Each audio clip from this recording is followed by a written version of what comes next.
بسم الله الرحمن الرحيم الحمد لله والصلاة والسلام على رسول الله ما بعد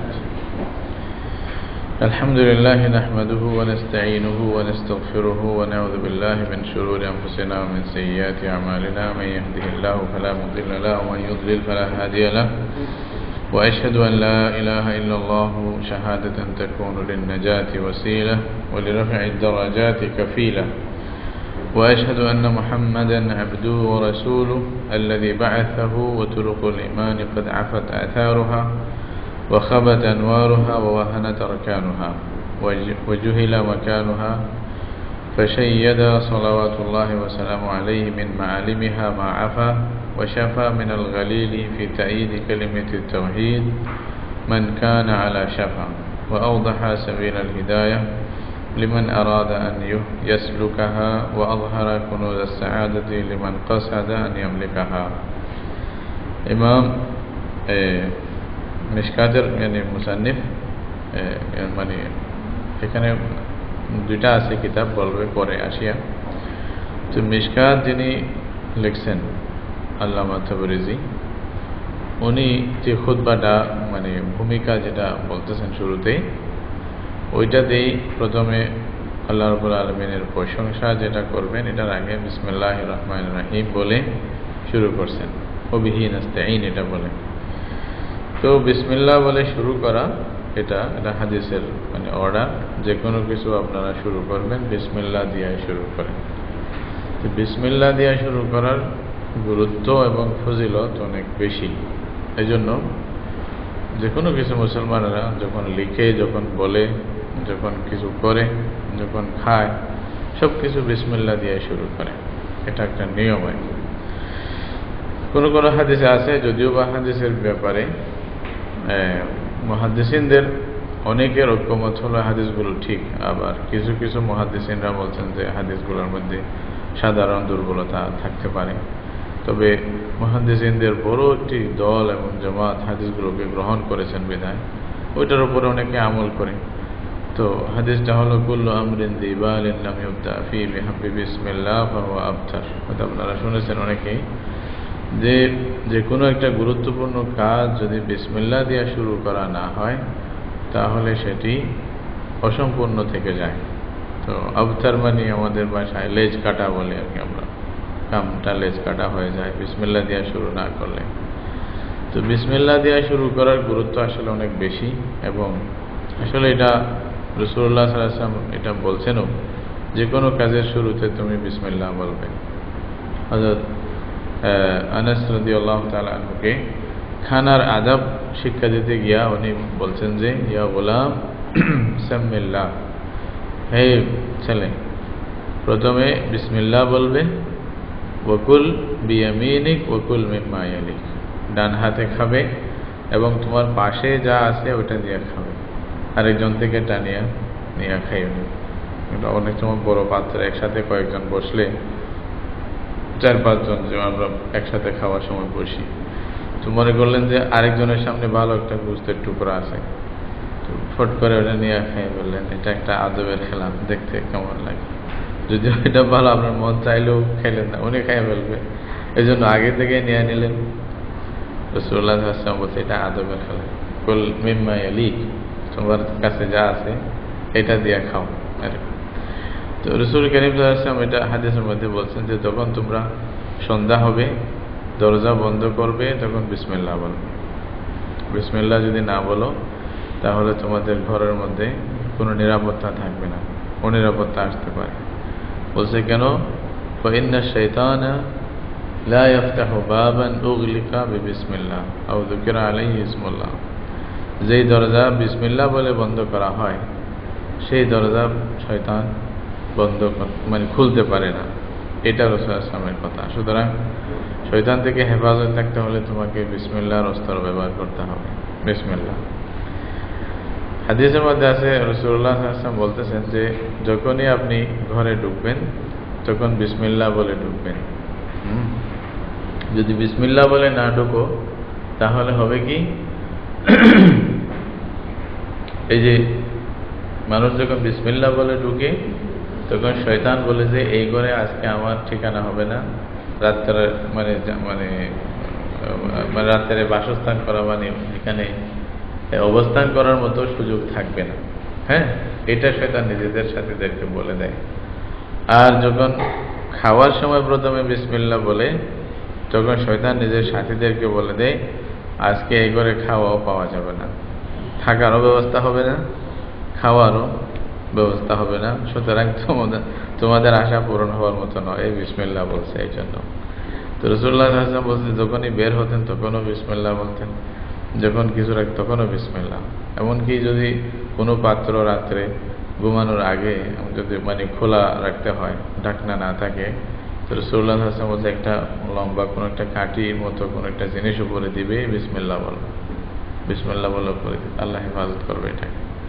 তো এইভাবে আল্লাহ রাসূল সাল্লাল্লাহু আলাইহি ওয়াসাল্লাম প্রত্যেকটা জিনিস আমাদেরকে শিক্ষা দিয়েছেন, কোথায় কোথায় বিসমিল্লাহ আমাদেরকে বলতে হয়, মানে জীবনের প্রতিটি ক্ষেত্রে, যে একটা ছোট মানে বিষয় না, প্রত্যেকটি বিষয়ে আমরা বিসমিল্লাহ বলবো। যে কোনো জায়গায় দেখা যায় বাথরুমে যাচ্ছে তখনও বিসমিল্লাহ, এবং বাথরুম থেকে আসতেছে তখনও বিসমিল্লাহ, দোয়া যেগুলো আছে ওগুলো আছেই।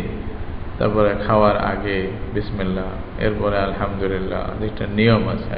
মসজিদে প্রবেশ করতেছে তখনও বিসমিল্লাহ, মসজিদে প্রবেশ করার সময় যে দোয়াটা পড়া হয় এটা হলো বিসমিল্লাহ ওয়াসসালাতু ওয়াসসালামু আলা রাসূলিল্লাহ আল্লাহুম্মা আফতাহ লি আবওয়াবা রাহমাতিক। যদি বা আমরা খালি একটাই পড়ি আল্লাহুম্মা আফতাহ লি আবওয়াবা, এটাই শেখা হয়, কিন্তু এটার আগে বিসমিল্লাহ ওয়াসসালাতু ওয়াসসালামু আলা রাসূলিল্লাহ এটাও আছে। তো সুতরাং আল্লাহর নাম, এটা রহস্য আছে বিরাট। তো এগুলা বলতে গেলে তো লম্বা হবে দর্স, এই জন্য দর্স লম্বা না করে ছোট করব। তো বিসমিল্লাহ কেন বলেন এই কারণে, কারণ আপনি সাহায্য চাইবেন একমাত্র কার নাম দিয়ে? আল্লাহর নামের সাহায্য আমাদেরকে চাইতে হবে, আল্লাহর নামের সহযোগিতা, আল্লাহর নামের মদদে, আল্লাহর মদদে আমরা কাজ করতে পারবো, যা করতে পারবো, এটা আমাদের পরিচয়। রাসূলুল্লাহ সাল্লাল্লাহু আলাইহি ওয়াসাল্লাম একবার খানা খাইতে বসছেন, তখন এক লোক অনেক দূর থেকে এসে সোজা খানার মধ্যে হাত দেওয়ার চেষ্টা করছে, এমনি হাত দিয়ে যেন ইয়া করবে। তখন রাসূলুল্লাহ সাল্লাল্লাহু আলাইহি ওয়াসাল্লাম মানে যখন দিতে চাচ্ছে হাত, এভাবে হাতটা ধরে রাখছে, হাতটা ধরিয়া বলছে যে তুমি আগে বিসমিল্লাহ বলো। তখন বিসমিল্লাহ বলছে, তারপরে বসতে দিচ্ছে। সুবহানাল্লাহ। তারপরে বলছে যে এর হাতের মধ্যে শয়তানের হাত ছিল, শয়তান চাচ্ছিল আমাদের খানায় আল্লাহর নাম না নিয়ে শরীক হতে, এই জন্য আমি ওকে ধরলাম। বলছে যদি আমার ভাই সুলাইমান আলাইহিস সালামের যে আল্লাহর সাথে উনি যে ওয়াদা করছিলেন যে মানে দুনিয়া এবং সারা বিশ্বের রাজত্ব যে পাবেন, জিন ইনসান উভয়ের উপরে যিনি কর্তৃত্ব পাবেন, উনি আল্লাহর সাথে একটা ওয়াদা করে নিয়েছিলেন যে কথাটা, এটা যদি ওয়াদা না হতো আমি তোমাদেরকে শয়তান দেখাইতাম আজকে, যে ধরছে যেটা দেখাইতে পারতাম, যে ধরছে। তাহলে বিসমিল্লাহর কত গুরুত্ব আবার বুঝেন। আমি একটা কিতাব আছে, এটা হলো আহকামুল মারজান ফি আহকামিল জান নামে আল্লামা শিবলি, এটা এই শিবলি না আগের আর কি, ওনার একটা কিতাব আছে। ওই কিতাবে একটা ঘটনা লিখছে, এক মহিলাকে একটা জিনে ধরছে, খুব পরেশান করছে ওকে। তো উনি এক আল্লাহর বান্দার কাছে গেছে, মানে মুত্তাবি সুন্নাত কোন একজন আলেম। তো বলছে যে শেখ আমাকে খুব পরেশান করতেছে, একটু দয়া করে কিছু একটা তদবির করেন যেন জিনটা চলে যায়। তো উনি জিনকে মানে বেঁধে প্রশ্ন উত্তর করার মতো ইয়া ছিল আর কি, সুযোগ ছিল, নিয়ম জানতো উনি। তো উনি বাস জিনকে জিজ্ঞাসা করছে তুমি কেন কষ্ট দিচ্ছ ওকে? তো জিন সোজা বলছে যে ও আমার গায়ে গরম পানি ঢালছে। বলছে তোমার গায়ে গরম পানি ঢালছে? ও তোমাকে দেখবে কেমনে? বলছে শেখ আমি ওর কিচেনের মধ্যে একটা গর্ত আছে, গর্তের ভিতরে কিছু খাচ্ছিলাম জিনটা। বলছে সে সোজা গিয়ে গরম পানি ঢালে দিছে। বলছে এটা ওর কি দোষ? ওর কিচেনের ভিতরে যদি গরম পানি ঢালে তার ওর দোষ নাই, ও তো ঢালতে পারে। বলছে যে না। বলছে কেন? বলছে ওর দোষ হলো ও বিসমিল্লাহ বলে নেই, এটা দোষ। বুঝছেন? ওর দোষ হলো কি ও বিসমিল্লাহ বলে নেই। বলছে কেন? যদি সে বিসমিল্লাহ বলতো তাহলে আমি তাড়াতাড়ি ভাগতাম ওখান থেকে। এখন বিসমিল্লাহ না বলিয়াই যেহেতু ঢালে দিয়েছে, আমি অসতর্ক ছিলাম, তাহলে এটা উদ্দেশ্য বিসমিল্লাহ বলে না এখানে। সুবহানাল্লাহ। এই কারণে ওকে ধরছে। তো এই হলো, মানে বলতে গেলে অনেক লম্বা আসবে।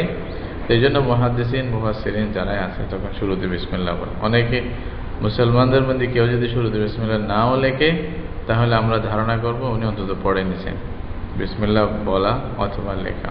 তো যা লিখতেছেন লেখার মধ্যে লিখবে, বলার মধ্যে বলবে। রাসূলুল্লাহ সাল্লাল্লাহু আলাইহি ওয়াসাল্লাম যে চিঠি লিখতেন ওইখানেও বিসমিল্লাহ লিখতেন। কি বলতেন? মানে বিসমিল্লাহির রহমানির রহিম মিন মুহাম্মদ ইলা ফুলান, এভাবে লিখতেন যে আল্লাহর নামে শুরু। এমনকি সুলাইমান আলাইহিস সালাম যে চিঠি লিখছিলেন, যেটা কোরআনে যেটা জিকির আসতেছে, ওইখানেও ছিল ইন্নাহু মিন সুলাইমান ওয়া ইন্নাহু বিসমিল্লাহির রহমানির রহিম। তারপরে চিঠি শুরু হয়েছে, তাই না? বিসমিল্লাহ দিয়ে। কিন্তু আফসোসের বিষয়, আমাদের দেশে একটা প্রথা চালু হয়েছে, বিসমিল্লাহর পরিবর্তে 786 এটা লিখে দেয়। 786 আসলে কিচ্ছু না। কোথায় বিসমিল্লাহর ফজিলত আর কোথায় 786? এটার সাথে আসলে আমাদেরকে বিসমিল্লাহর ফজিলত থেকে মাহরুম করার জন্য বিরাট একটা চালাকি বলছে যে না, অত লম্বা কি পড়বে, এই নম্বরটা বলে দাও। ওইটা বানায় অনেকে, গলায় তাবিজও দেয়, আবার কি কি করে। এটা 786 জীবনও বিসমিল্লাহ হবে না। বিসমিল্লাহ যেটা আল্লাহ রাব্বুল আলামিন নাযিল করছেন কালামের মধ্যে, লিল ফাসলি বাইনা সূরাতাইন, কোরআন মাজিদের একটি আয়াত, মানে পুরো কোরআনের একটা আয়াত, ওইটার ফজিলত আর 786 জীবনেও মানে খাওয়ার প্রশ্নই আসে না আসলে। তো সুতরাং এটা ডিজিটাল বিসমিল্লাহ, বুঝলেন? তো এগুলা থেকে বিরত থাকতে হবে। যেটা আসলে ফজিলতের জিনিস ওইটাই আমরা করবো ইনশাআল্লাহ। এরপরে ইমাম রাজি রহমতুল্লাহ আলাই, মানে যে খুতবা বসে আলহামদুলিল্লাহ বলে আল্লাহর প্রশংসা করা। তো পুরো আমি অনুবাদ করতেছি না, সংক্ষিপ্ত বলবো, মানে যে ভূমিকার মেইন কথাটা বলে দিচ্ছি। উনি বলছে আল্লাহর প্রশংসা, আল্লাহর কাছে আমরা মদদ চাই, আল্লাহর কাছে ক্ষমা প্রার্থনা করছি, এবং আমাদের নফস এবং নিজের আমলের যে খারাপি অনিষ্ট এগুলা থেকে আল্লাহর আশ্রয় প্রার্থনা করি। আল্লাহ যাকে হেদায়েত দেয় তাকে কেউ গোমরাহ করতে পারে না, আল্লাহ যাকে গোমরাহ করে তাকে কেউ হেদায়েত দিতে পারে না। এটা মুসলমানদের খুতবা এবং ভূমিকার মধ্যে থাকে। একজন ইমানদার এইভাবেই কথা শুরু করে, আল্লাহর কাছে আত্মসমর্পণ করে। এটা আপনি ইমানদার কে এবং ইমানদার কে না তাদের কথার মাধ্যমেই বুঝতে পারবেন। এটা আসলে এটা পরিচয় দেওয়া যে আমাদের কিছু নাই, সব কিছু আল্লাহর দেওয়া, এবং আমরা মানুষ হিসাবে কিছুই না, আল্লাহই তো মানে সব কিছু করবে, আল্লাহর হাতে সব কিছু, মানে আমরা মুহতাজ, এভাবে স্বীকৃতি দেওয়া, এটা একটা ইমানের পরিচয়। এরপরে আছে ওয়াশহাদু আল্লা ইলাহা ইল্লাল্লাহ, বলছে আমি সাক্ষী দিচ্ছি যে আল্লাহ ছাড়া কোনো মাবুদ নেই, শাহাদাতান তাকুনু লিন-নিজাতি ওয়াসিলা। এই শাহাদাতটা, এই গওয়াহিটা আমার জন্য, আমার নাজাতের জন্য একটা ওসিলা হতে পারে। ওয়ালিরাফি'id দারাজাতি কাফিলা, আর এটা আমাদের দরজাত বুলন্দ হওয়ার জন্য একটা যথেষ্ট হবে ইনশাআল্লাহ এই শাহাদাত। এটা ইঙ্গিত করছে হাদিসের দিকে।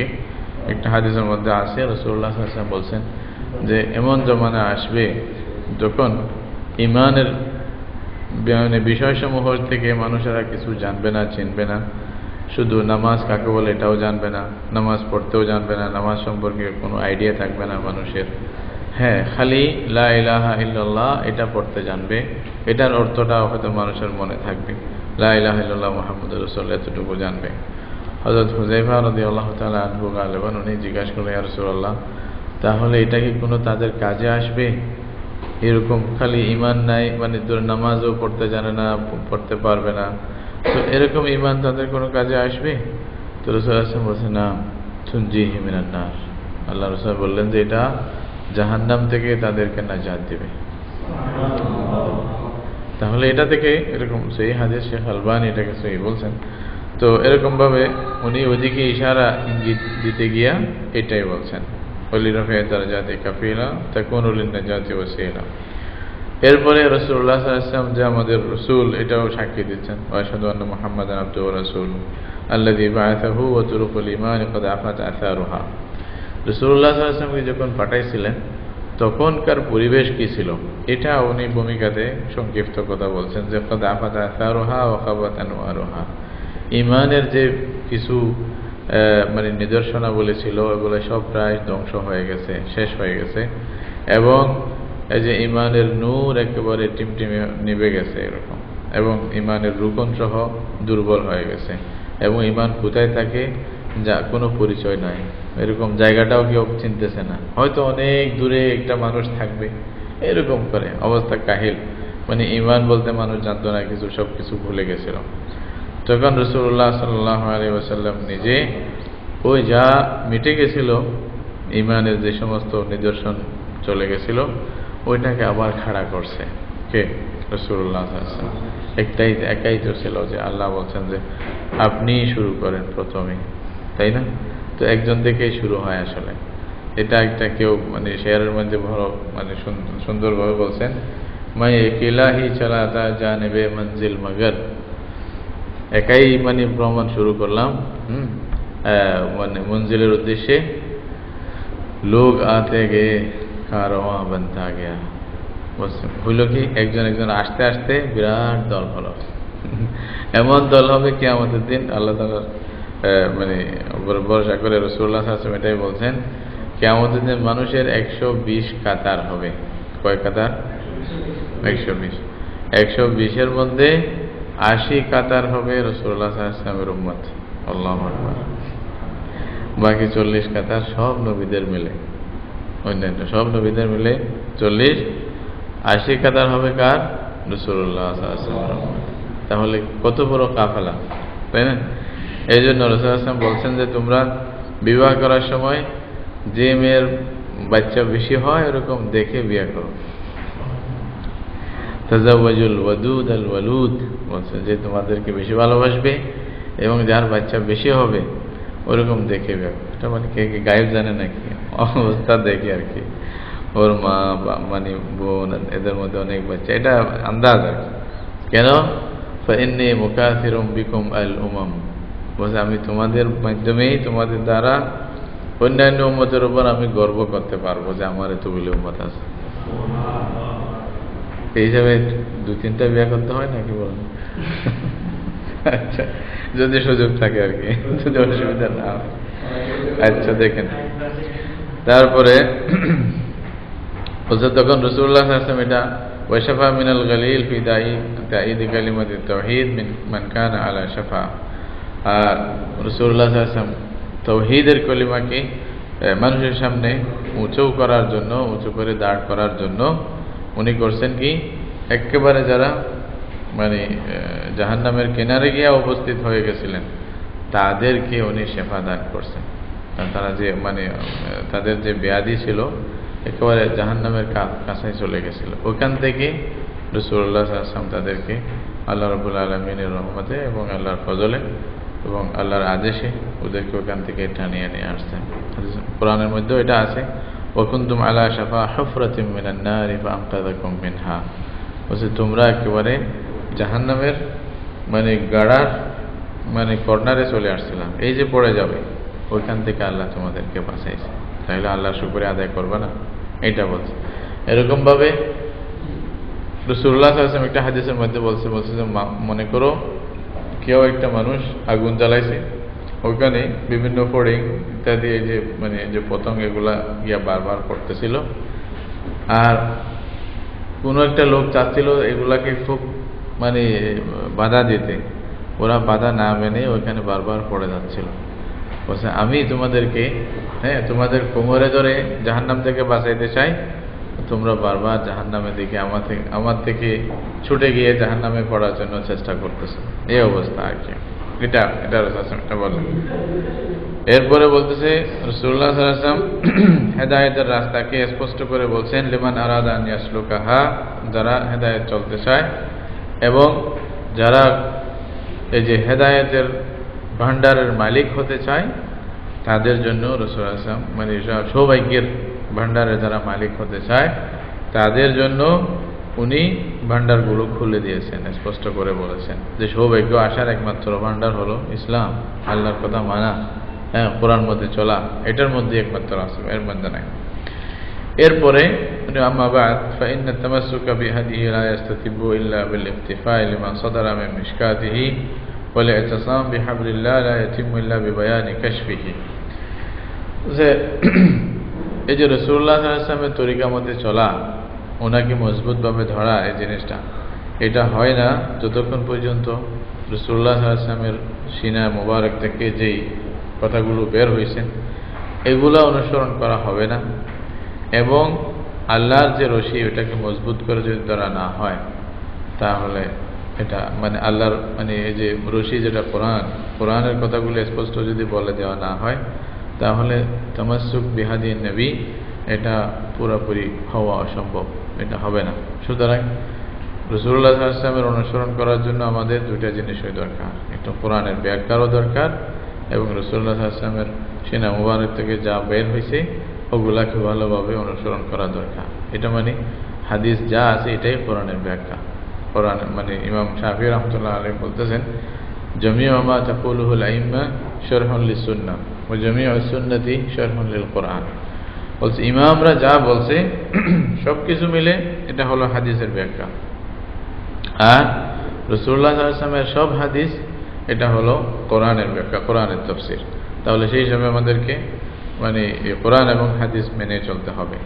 তো বলছে কিতাবুল মাসাবিহ আল্লাযী সান্নাফাহু ইমাম মুহিয়্যিস সুন্নাহ কামিউল বিদআহ আবু মুহাম্মদ আল হুসাইন ইবনে মাসউদ আল ফাররা আল বাগাওয়ী, ওনার নাম আর কি ইমাম হুসাইন ইবনে মাসউদ আল ফাররা আল বাগাওয়ী।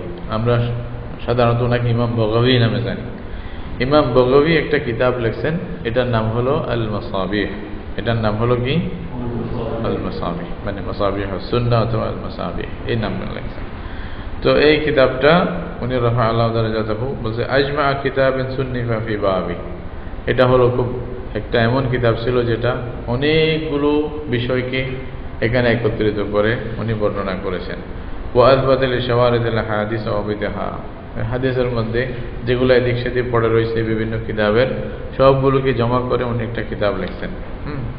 এটা অনেক সেই জমানা যখন কিতাব পাওয়া খুব মুশকিল হতো, তখন তো ইন্টারনেট ছিল না বা এরকম মানে যোগাযোগ ভালো ছিল না, তাই না, সেই জমানার কথা।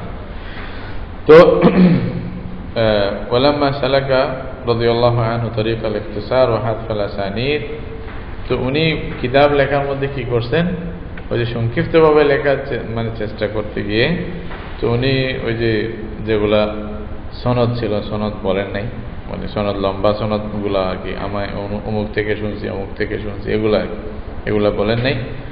তো মানে সনদগুলো সংক্ষিপ্ত করছেন এবং ওটার মধ্যে যদিও বা কেউ মানে কথাবার্তা বলছে আর কি সনদের ব্যাপারে, তো বললেও না বললেও উনি বলছে যে সনদ যেহেতু সবার জানা আছে সুতরাং আমি এটা বলে এখানে সময় নষ্ট করে বা বেশি করে লাভ কি, আমি সংক্ষিপ্তভাবে মানুষকে কথাগুলি পৌঁছাই দেয়, ওই নিয়তে উনি এটা করছেন। তো বলছে যে এই অবস্থা ছিল কিতাবের, বলছে আমি আল্লাহর কাছে ইস্তেখারা করলাম এবং আল্লাহর কাছে তৌফিক চাইলাম এবং মানে উনি যা হয়তো বাকি রেখে দিয়েছেন ওইটাকে আমি আবার কিছু কিছু পূরণ করলাম এবং প্রত্যেক হাদিসকে কে বর্ণনা করছে ওটা আমি বলে দিলাম। মানে উনি হাদিসটা এমনি বলে দিয়েছিলেন, সনদও বলেন না, খালি হাদিসটা বলছিলেন। মাসাবিহ কিতাবুল মাসাবিহের মধ্যে এনে আসিয়া কি করছেন, হাদিসকে বর্ণনা করছে প্রথমে সাহাবীর নাম এবং কোন কিতাব থেকে আনছে কিতাবের নাম, এই দুনিয়ার জিনিস উনি অ্যাড করছে এখানে। তো বলতেছে কামা রাওয়াহুল আইম্মাতুল মুতকিনুন ওয়া সিকাতুর রাসিখুন, এরা কারা, মিসল আবি আব্দুল্লাহ মুহাম্মদ ইবনে ইসমাঈল আল বুখারী, ইমাম বুখারী যদি বর্ণনা করে থাকে ওটা বলছি। ওয়া আবিল হুসাইন মুসলিম ইবনে আল হাজ্জাজ আল কুশাইরি, ইমাম মুসলিম যদি বলে থাকে ওটা বলছি। ওয়া আবি আব্দুল্লাহ মালিক ইবনে আনাস আল আসবাহি, ইমাম মালিক যদি বলে থাকে ওটা বলছি। ওয়া আবি আব্দুল্লাহ মুহাম্মদ ইবনে ইদরিস আশ-শাফিঈ, মানে ইমাম শাফিঈ যদি হাদিসটা বলে থাকে ওনার দিকে নিসবত করছি। ওয়া আবি আব্দুল্লাহ আহমদ ইবনে মুহাম্মদ ইবনে হাম্বল ইবনে শাইবানি, এবং ইমাম আহমদ ইবনে হাম্বল শাইবানির দিকে। ওয়া আবি ঈসা মুহাম্মদ ইবনে ঈসা তিরমিজি, ইমাম তিরমিজির কথা। ওয়া আবি দাউদ সুলাইমান ইবনে আল আশআথ আস-সিজিস্তানি। ওয়া আবি আব্দুর রহমান আহমদ ইবনে শুআইব আন-নাসাই, ইমাম নাসাই, ইমাম আবু দাউদ, তিরমিজি। ওয়া আবি আব্দুল্লাহ মুহাম্মদ ইবনে ইয়াজিদ ইবনে মাজাহ, ইমাম ইবনে মাজাহ আল কাজউইনি এরা। ওয়া আবি আব্দুল্লাহ মুহাম্মদ ইবনে আব্দুর রহমান আদ-দারিমি, উনি যদি হাদিস বলে থাকে ওনারটা নাম বলছি। ওয়া আবিল হাসান আলী ইবনে ওমর আদ-দারাকুতনি, ইমাম দারাকুতনি যদি হাদিসটা বলে থাকে এটাও বলছি। ওয়া আবি বকর আহমদ ইবনে আল হুসাইন আল বাইহাকি, ইমাম বাইহাকি যদি হাদিসটা বলে ওনার কথা বলছি। ওয়াবিল হাসানি রাজিন ইবনে মুআবিয়া আল আবদারি ওয়াগাইরুহুম ওয়াকালিলুম মাহু। মানে প্রায় যারা যারা হাদিসগুলো বলছে কোথা থেকে আনছে ওটা আমি বলে দিয়েছি এখানে। তো উনি কিছু কথা বলতেছেন যে যদি হাদিস আমি নিসবত করি এদের কারো দিকে, তাহলে মনে করবেন যে আমি হাদিসটা রাসূলুল্লাহ থেকে নিসবত করলাম, এটা মনে করবেন। কারণ সনদটা ওদের কিতাবে আছে, তো আমি ওইটা বলে দেওয়া মানে এই হাদিসের সনদ এখান থেকে রাসূলুল্লাহ সাল্লাল্লাহু আলাইহি ওয়াসাল্লাম পর্যন্ত বললাম, এটা মনে করবেন। লিআন্নাহুম কাদ ফারাগু মিনহু ওয়া আগনাউনা আনহু, বলছে যে ওরা মানে এই কাজ ওনারা শেষ করছে, আমি আর এটাকে দোহারাইলাম না। তারপরে বলছে আমি এই কিতাবে প্রত্যেকটি মানে বাবকে মানে 3 ফসল মানে 3টা আলাদা আলাদা মানে শাখা করলাম এক একটা অধ্যায়কে। একটা প্রথম ফসলুল আউয়াল, প্রথম ফসলে আমি কি করছি, প্রথম পরিচ্ছেদ বলতে পারেন, মা আখরাজাহু শাইখান ওয়া আহাদুহুমা, এই হাদিসগুলো বলছি। মানে যদি ইমাম বুখারী এবং মুসলিম যদি হাদিস বর্ণনা করে, দুজনে বলুক একজনে বলুক, ওই হাদিসটা আমি প্রথম ফসলে আউয়ালে এখানে জমা করছি। ইমাম মিশকাত শরীফের ফসলে আউয়াল মানে আপনারা বলবেন এখানে বুখারী শরীফের হাদিস অথবা মুসলিম শরীফ অথবা দুজনের হাদিস, এটাই। ওয়া সানিহা, এবং দ্বিতীয় ফসলে মা আওরাদাহু গায়রুহুমা মিনাল আইম্মাতিল মাযকুরিন, মানে যেখানে মানে ইমাম বুখারী মুসলিম ব্যতীত অন্যান্য ইমামরা যদি হাদিস বলে থাকে ওগুলো আমি এখানে জমা করছি ফসলে সানির মধ্যে। ওয়া সালিসুহা মাশতামাল আলা মা'নাল বাব মিন হাকাওয়াতিন মুনাসিবাতিন মা মুহাফাযাতিন আলা শরীতা ওয়া ইন কানা মা'থুরান আনিস সালাফি আওয়াল খালাফ। বলতেছে তৃতীয় ইয়ার মধ্যে এই মানে যে পরিচ্ছেদ যে মানে শিরোনাম, ওই শিরোনাম সম্পর্কিত যে হাদিস আমি পাইছি অন্য কারো থেকে হলেও ওই হাদিসগুলো এখানে আমি বর্ণনা করছি। এভাবে কিতাবের একটা মানে রিজন দিচ্ছেন আর কি। এটা চালু করেন মনে হয়, বলেন ঠিক আছে। বলতে সুম্মা ইন্নাকা ইন ফাকাদতা হাদিসান ফি বাবিন ফাযালিকা আন তাকরীর নুসকিতুহু।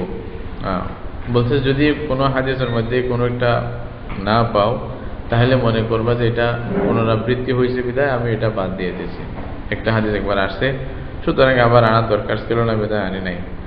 আচ্ছা, ওয়াইন ওয়াজাদতা আখারা বা'দাহু মাতরুকান আলা ইখতিসারিহি আও মাজমুন তামামুহু মিন দা'i ইহতিমামিন আতরকুহু ওয়া উলহিকুহু।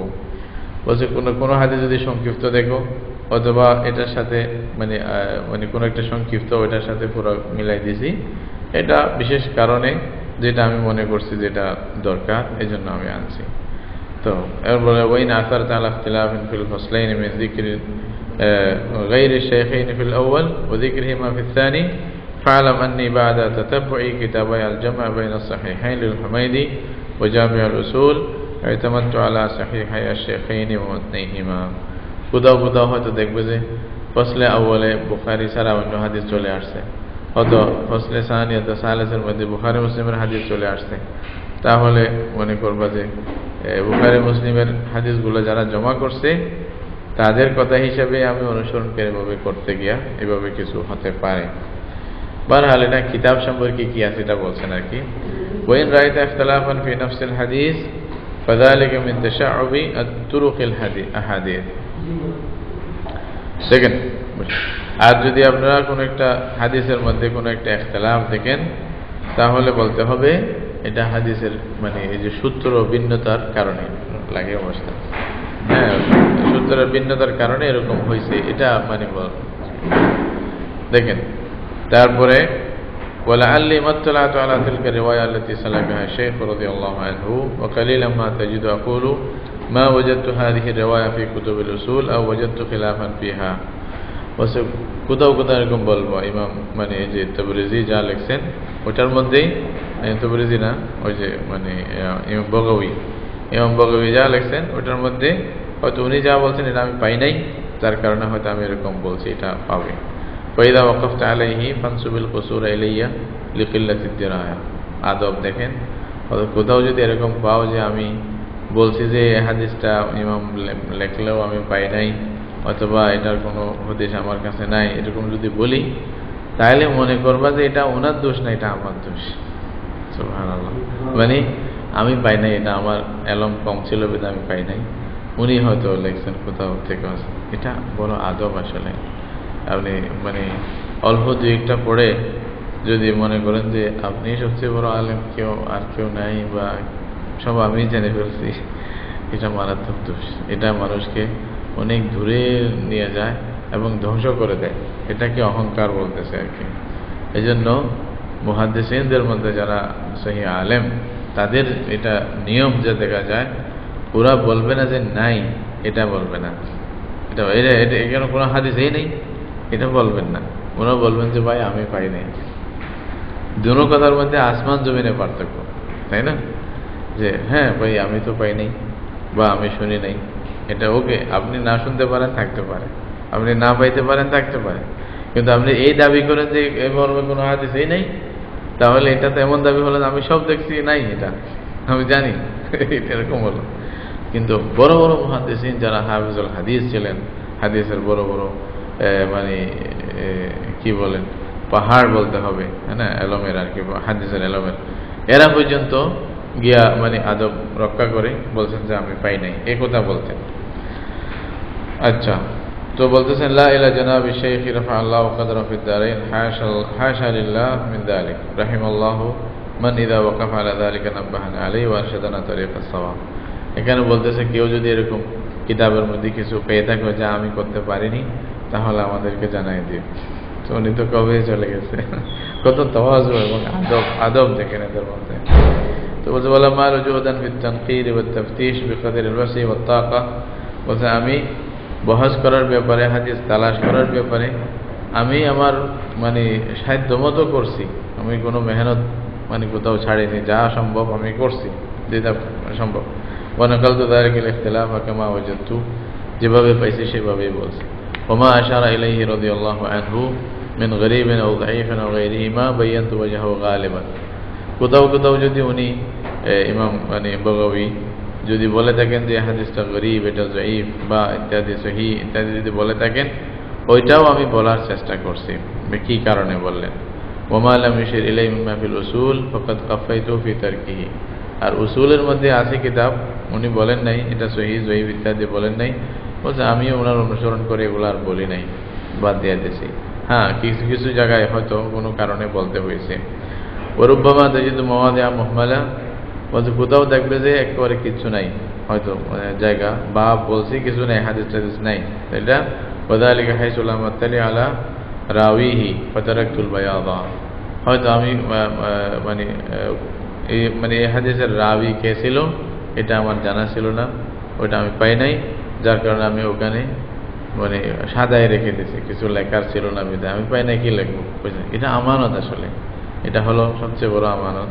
এটা মানে আপনারা দেখবেন যারাই আলেম তারা কোনোদিন দাবি করবে না আমি সব জানি।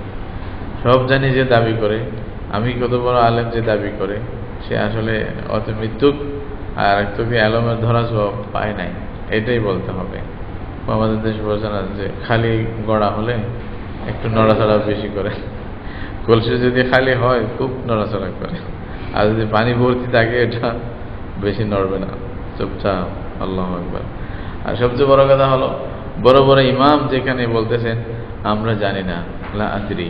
ইমাম মালিকের মতো মানুষ বলতেছে আমি জানি না, ইমাম শাফির মতো মানুষ আমি জানি না, ইমাম আবু হানিফা রাহমাতুল্লাহ আলাইহি বলছে আমি জানি না, এরকম বড় বড় ইমাম, বুঝলেন না? তাহলে আমরা কি মানে বড় বড় ইমাম এরা মানে বলছে যেটা জানে না এটা আল্লাহর দ্বীন।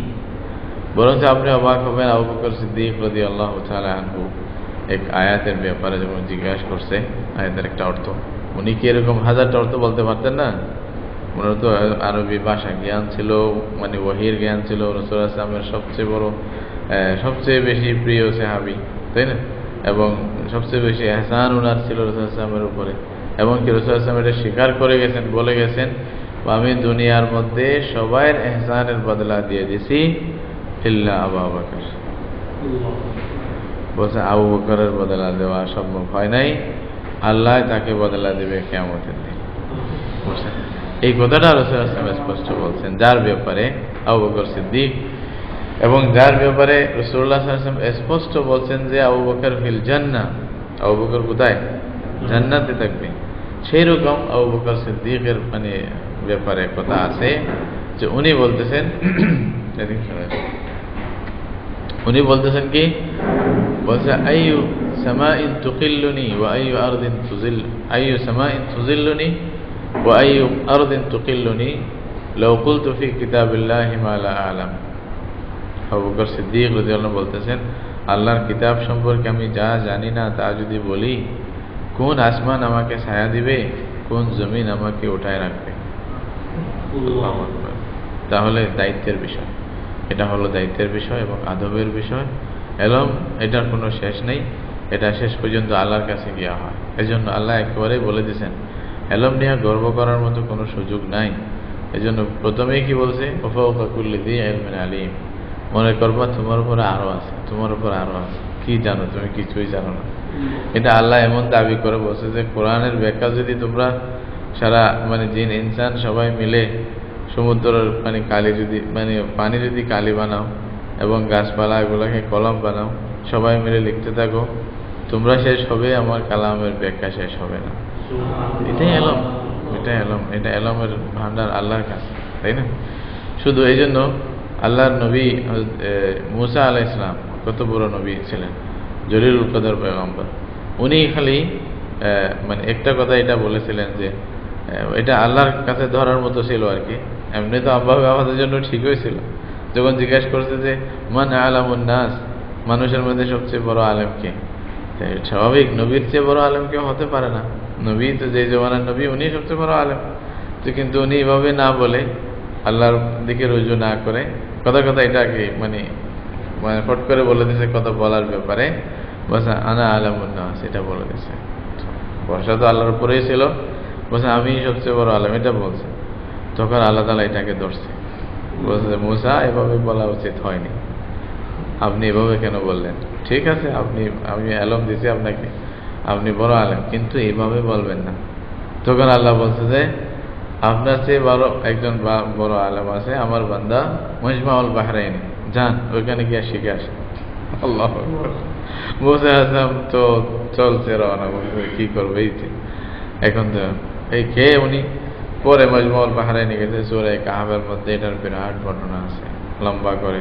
হ্যাঁ, শেষের দিকে বর্ণনা আছে খিজির আলাইহিস সালামের ঘটনা, কি ঘটনা হয়েছে না হয়েছে লম্বা করে বর্ণনা আছে। তখন মুসা আলাইহিস সালামকে কি বলছেন জানেন?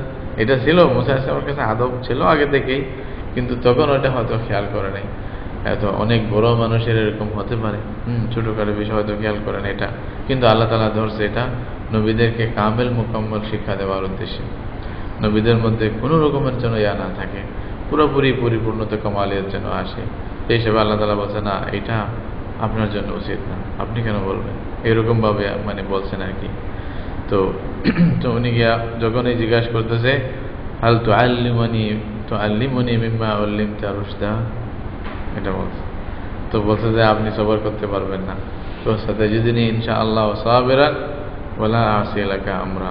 কিভাবে একজন শাগিরিদ যেভাবে ওস্তাদের কাছে নত হয়ে বলে, মুসা আলাইহিস সালামের সেই আদব রক্ষা করে কথা বলতেছে ওস্তাদের কাছে। খিজির আলাইহিস সালাম উনি যদিও বা এরকম নবী ছিলেন না, এমনি তাকওয়িনী নবী বলতেছেন আর কি, তাশরীঈ না। তো ওনার কাছে গিয়া এটাই বলতেছেন কি, হাল তুআল্লিমানি মিম্মা উল্লিমতা রুশদা, আল্লাহ যেগুলো শিক্ষা দিয়েছে আমাকে কিছু শিক্ষা দাও। তাহলে এলমের জন্য সফর করা, এটা বুখারী শরীফে আছে, আপনারা পড়ছেন হয়তো। এটা এই মুসা আলাইহিস সালামের এই ঘটনা থেকে বুঝে আসে। এবং উস্তাদের কাছে আপনি কিভাবে বলবেন, এটা শিক্ষা আল্লাহ কোরআনও দিচ্ছে মুসা আলাইহিস সালামের জবানে। কি বলতেছে? সাতাজিদুনি ইনশাআল্লাহ সাবিরান, আমি ধৈর্য ধরব। হয়তো আমার মনের বিরুদ্ধে কিছু হয়ে গেছে, আমার মন চাচ্ছে না, এরকম কিছু হলো, তখন আমি ধৈর্য ধরবো। তাহলে বোঝা এলমের জন্য ধৈর্য ধরা খুব জরুরি, না হয়তো এলম আসবে না। এলমে তো মফত না যে এমনি আমার পকেটে ঢুকে যাবে। ইমাম আবু ইউসুফ রাহমাতুল্লাহ আলাইহি একটা কথা, সুন্দর কথা বলছেন, আল ইলমু লা ইউতিকা বা'দাহু হাত্তা তু'তিয়াহু কুল্লাক। বলছে এলম তোমাকে তার কিছু অংশ দিবে না যতক্ষণ তুমি তোমার পরিপূর্ণটা তাকে দিয়ে না দাও। আমি পুরো হিসেবে গেলে তোমাকে কিছুটা দিবে, বলতে এটা মনে রাখ। আসলে এটা হয়, আমরা এলম অর্থ ধরা সবার বাহিরে এলম কাকে বলা হয়তো চিনিও না। যারা আহলে এলম ছিল তাদের হয়তো মানে জুতা সিধা করলে কিছুটা পাওয়া যেত, ওইটাও তো ভাগ্য হয় নাই। এজন্য এলম দাবি করা তো দূরের কথা, এলমের সাথে কোনো রকম একটা সম্পর্ক বজায় রাখা, এটা আর কিচ্ছু না আসলে। না হয়তো এলম কোথায়, আলেম কাকে বলে, এটা অনেক বড় ব্যাপার। এই জন্য অনেক আদবের প্রয়োজন হয়। তুরুকুল মানে এলমি তুরুকুল উসুল ইলাল্লাহ কুল্লুহা আদাবু, এরকম আল্লাহর বান্দারা বলছে যে সব যত আদব করবেন আল্লাহ দিবে। যখন মানে এমন হয় মিন লাদুন্না ইলমা, আল্লাহ বলছে আমি আমার পক্ষ থেকে বান্দাকে আমি এলম দান করব। সবাই সব কিতাব পড়তে পারে না, কিন্তু আল্লাহ বুঝ দিয়ে দেয়, উনার বুঝটাই একটা কিতাব হয়ে যায়। এরকম দেখা গেছে না? যে তফসিরগুলো আজকে আমরা যেগুলো বলতেছি, আল্লাহর বান্দাদেরকে আল্লাহ তাআলা বুঝ দিয়েছেন, ওনারা ব্যাখ্যা করছে, বলছে, ওটা তফসির হয়ে গেছে। আজকে আমরা রেফারেন্স দিচ্ছি এগুলার, ঠিক না? তো এইভাবেই তো আল্লাহর বান্দা এরকম কিয়ামত পর্যন্ত আল্লাহ তাআলা, আল্লাহ হাইয়্যু কাইয়্যুম, বান্দাদেরকেও আল্লাহ সেভাবে জীবিত বান্দাদেরকে মানে এলম দিবে, এলম প্রচার হবে। হয়তো আমরা জীবনে শুনি না, অনেক কিতাব জীবনে দেখিও না, দেখবও না, কিন্তু এলম তো চলতেছে, প্রত্যেক ভাষায় চলতেছে, এক একজন নকল করতেছে, এটা নকল হতে থাকবে। আল্লাহর কোরআন এটা কোথাও লোকায়িত নাই, এটা সবার কাছে পড়বে, বান্দাদের বুঝে আসবে, বান্দারা এরকম করবে। তো এখানে কথা হলো মানে আদব, যত বেশি আদব রক্ষা করা যায় তত বেশি এলমের মধ্যে বরকত হয়, মিন জানিবিল্লাহ এলম আসে।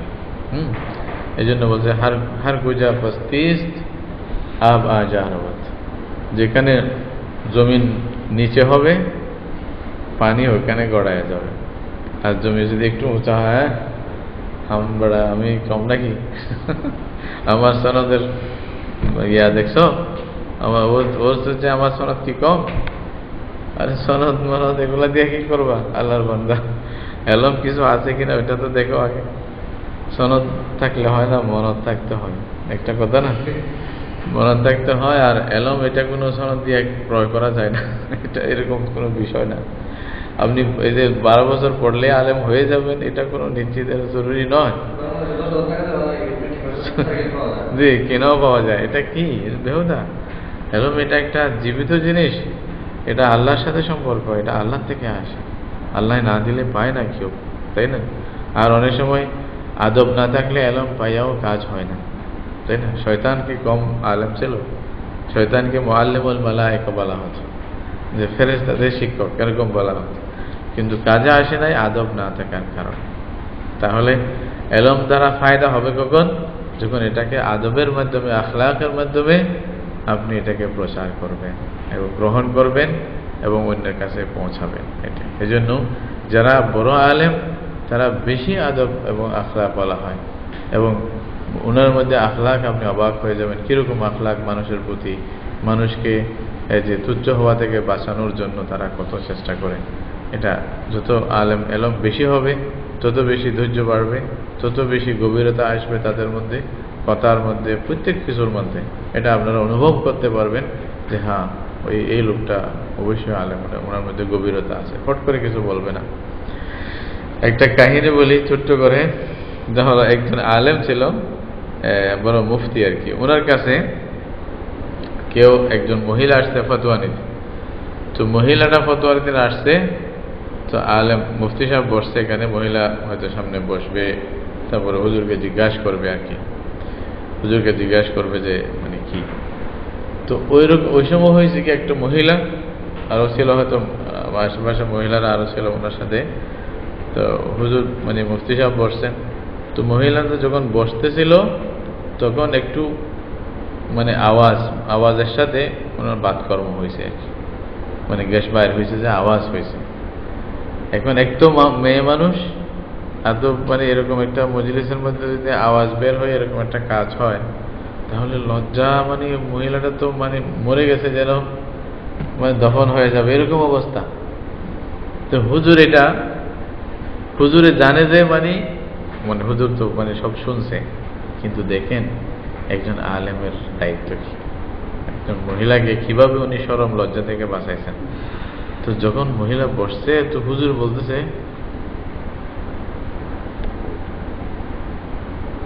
মানে কথা বলতেছে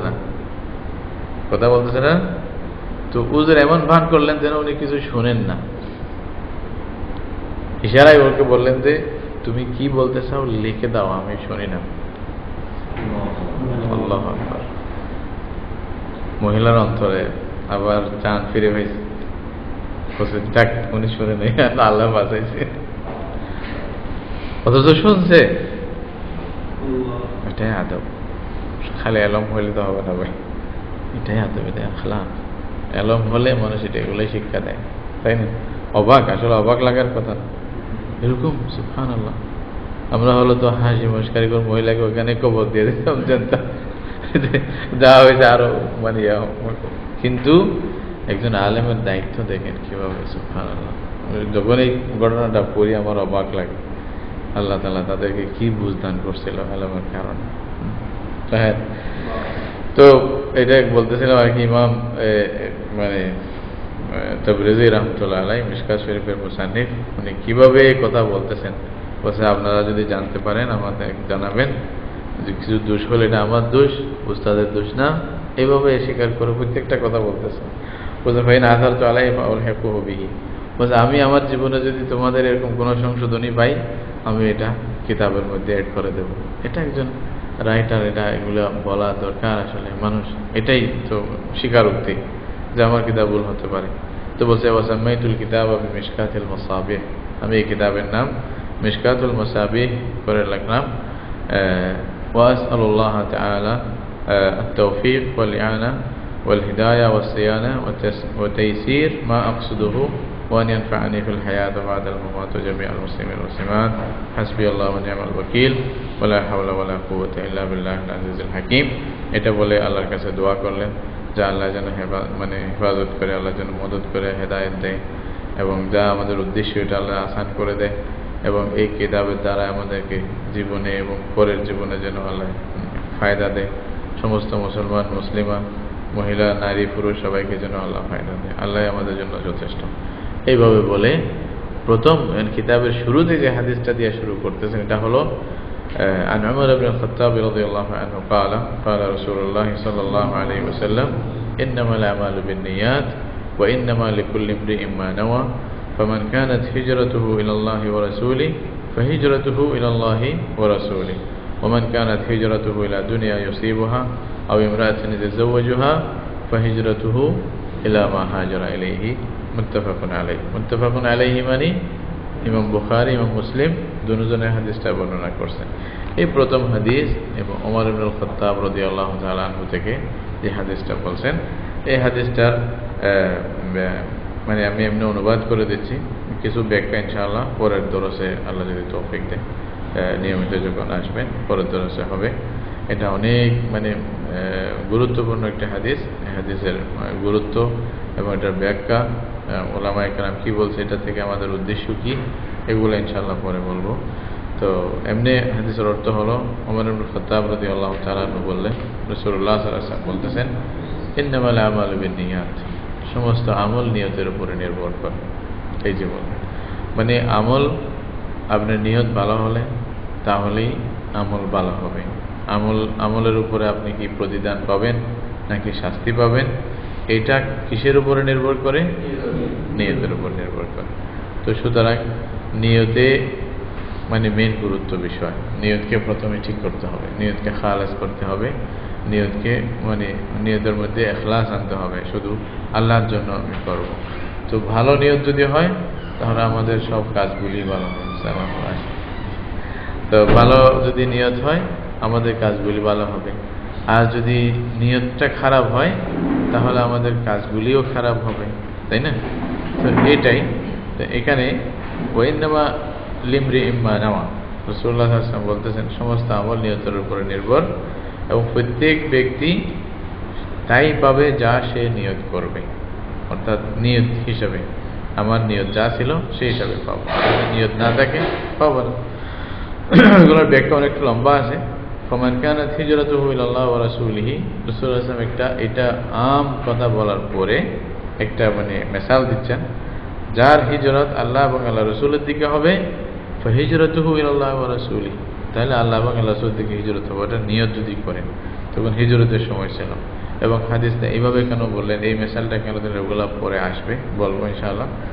ওমান কানাত হিজরাতুহু ইলা দুনিয়া ইউসিবুহা, আর যার হিজরত হবে দুনিয়ার জন্য, দুনিয়া কামানোর উদ্দেশ্যে, এবং অথবা কোনো মহিলাকে বিবাহ করার উদ্দেশ্যে যদি কেউ হিজরত করে, হিজরতুহু ইলা মা হাজারা ইলাইহি, তাহলে তার হিজরত হবে যেই দিকে সে হিজরত করলো সেই দিকে, সেটাই। এখানে সংক্ষিপ্ত একটা কথা মনে রাখবেন, মানে মানুষের কাজ এবং নিয়ত, এটা দুইটাকে যদি আমরা মিলাই তাহলে এটা কয়েক ভাগ হতে পারে, এটাকে আমরা 4 ভাগে ভাগ করতে পারি। কি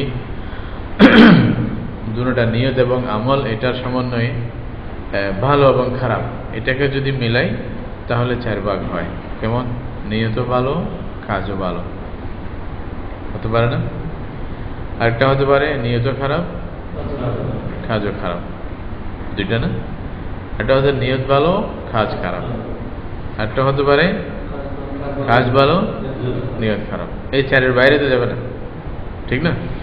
এই 4 রকমের অবস্থাতে আমাদেরকে কোনটা নিতে হবে হাদিস মতে? হাদিস মতে আমরা নিব কোনটা? এটা যেটা বলছে ইন্নামাল আমাল বিন্নিয়াত, এটার মধ্যে আমরা নিব কোনটা? যদি মনে করেন কাজও খারাপ হয়, নিয়তও খারাপ হয়, এটা তো নেওয়ার প্রশ্নই আসে না। কাজ খারাপ, চুরি করা, তাই না? চুরি করে আপনি কি করবেন? মানুষের ঘর জ্বালায় দেবেন। নিয়ত খারাপ, কাজও করছেন। চুরি মানে করা এটা কাজও খারাপ, আবার নিয়ত খারাপ। মানে চুরি করবেন, চুরি করে মানুষের ঘর বাড়ি জ্বালাই দিবেন, মানুষকে কষ্ট দিবেন পয়সা কামাই, তাহলে দুটোটাই বরবাদ। এটার মধ্যে আপনি কিচ্ছু পাবেন না, এটা নেওয়ার মতো নাই, কাজও নেওয়ার মতো না এবং নিয়ত এরকম না হওয়ার মতো না। ঠিক আছে, এটা বাদ গেল। আরেকটা মনে করলেন যে নিয়ত ভালো, কাজ খারাপ, ঠিক আছে, এটার মেসাল যেরকম ওইটাও দিতে পারেন, যেটা চুরির কথা বললাম। চুরি করবে, কাজ খারাপ না? কি বলবেন? কাজ তো ভালো না, চুরি করা তো খারাপ। হ্যাঁ, অথবা ঘুষ নিতেছে, ঘুষ খাইতেছে। হ্যাঁ, ঘুষ খাওয়া বোঝেন না? ঘুষ খাওয়াতে কাজ খারাপ, কিন্তু ওনার নিয়ত হলো হজ করবে, বুঝলেন? নিয়ত হলো কি? হজ করবে, নিয়ত ভালো না? ওই হজ করার উদ্দেশ্যে। অথবা চুরি করতেছে, গরিবদের সাহায্য করবে, ডাকাতি করতেছে, মানে মানুষদেরকে লুটপাট করে নিয়ে আসবে, গরিবদের মধ্যে বাটিয়ে দেবে, এটাই উদ্দেশ্য। তাহলে নিয়ত তো খুব ভালো, কিন্তু কাজটা খারাপ, তাহলে এটার মধ্যেও কোনো ফজিলত বা সওয়াব কিছু পাওয়া যাবে না, বরং গুনাহগার হবে। তাহলে এই চুরির কি সুযোগ আছে? নাই। ঘুষ খাওয়ার সুযোগ থাকবে?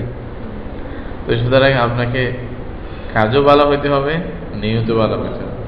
খালি নিয়তটা ভালো হইলে হবে না, মানে কাজ খারাপ, নিয়ত ভালো, এটাও বাদ, ঠিক না? আরেকটা হলো কি, কাজ ভালো, নিয়ত খারাপ, ঠিক না? এই যে যেটা করতেছে, আল্লাহ মাফ করুক আমাদের সবাইকে, আল্লাহ হেফাজত করুক। এই যে দরজ দিচ্ছে, হ্যাঁ, বা একটা হাদিস আপনারা আসছেন পড়তেছেন, যদি এটাই মনে করি, আরে আমার চেয়ে বড় শেখ কেউ নেই, মানুষ আমাকে বড় হুজুর বলুক, মহাদেশ বলুক, হ্যাঁ, উনি এবারে মাঝে সুন্দর ব্যাখ্যা করতে পারে, এগুলা বলুক, আমার অন্তরে যদি নাউজুবিল্লাহ এগুলা থাকে, ঠিক আছে? প্রথম যাদেরকে জাহান্নামে দেবে হাদিসের মধ্যে আছে, আউয়ালু মান ইউসআরু বিহি নারু জাহান্নাম, সর্বপ্রথম যাদেরকে জাহান্নামে দেওয়া হবে এরা বড় বড় কাফের মুনাফিক হবে না, মনে রাখেন। আবু হুরায়রা রাদিয়াল্লাহু আনহু বলতেছেন, রাসূলুল্লাহ সাল্লাল্লাহু আলাইহি ওয়াসাল্লাম বলছেন যে সর্বপ্রথম জাহান্নাম যাদের দেয়া উদ্বোধন হবে জাহান্নামের, এরা কোনো কাফের মুশরিক হবে না। আমরা বলছি এটা ফিরআউন হবে, নমরুদ হবে, সাদ্দাদ হবে, হামান হবে না, এরা পাক্কা আমলি মুসলমান হবে। ইন্না লিল্লাহি ওয়া ইন্না ইলাইহি রাজিউন। আমলি কে কে? আলেম। তাইলে এলম থেকে দূরে থাকতে হবে না, ভালো আলেম, এবং এলম নিয়ে সারা জীবন গিয়েও করছে, মেহনতও করছে, কিন্তু দেখেন আসবে হাদিসের মধ্যে। তারপরে শহীদ, তারপরে দানশীল ব্যক্তি, সখী, এই তিনজনকে আল্লাহ ডেকে বলবে যে তোমরা কি করছো? তখন বলবে যে আল্লাহ আমরা এই করছি। তোমরা মিথ্যুক, আল্লাহ তো জানে না, অন্তরে কিছু নেই, আল্লাহ জানে না। তুমি এলম নিয়ে চর্চা করছো লিউকালা আন্নাকা কারি, এটা বলার জন্য বড় আলেম। ওরে বাবা, এটা নাম একটু মৌলানা না বললে তুমি রাগ করছো, আমাকে হুজুর বলে নাই, আমার নাম 3 নম্বরে দিছে, এগুলাই তোমার ছিল, লোকেরা তোমাকে 1 নম্বরে দিয়েছিল, হয়েছে না? ওয়াকাদ কিলা ইন্না লিল্লাহি ওয়া ইন্না ইলাইহি রাজিউন। এই হাদিসটা বললে তো জঙ্গলে চলে যেতে মন চায়, ভাগে।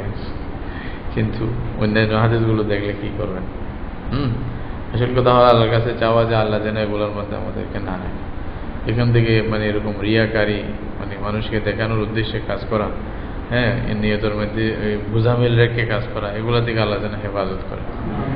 তাহলে এটাই সবচেয়ে বড় মেশাল। সবকিছু জিহাদ খুব ভালো কাজ, এলমের প্রসার অনেক ভালো কাজ, দানশীলতা মানুষকে দান করা অনেক ভালো কাজ। নিয়ত খারাপ, পরিণতি জাহান্নাম। নিয়ত খারাপ কি?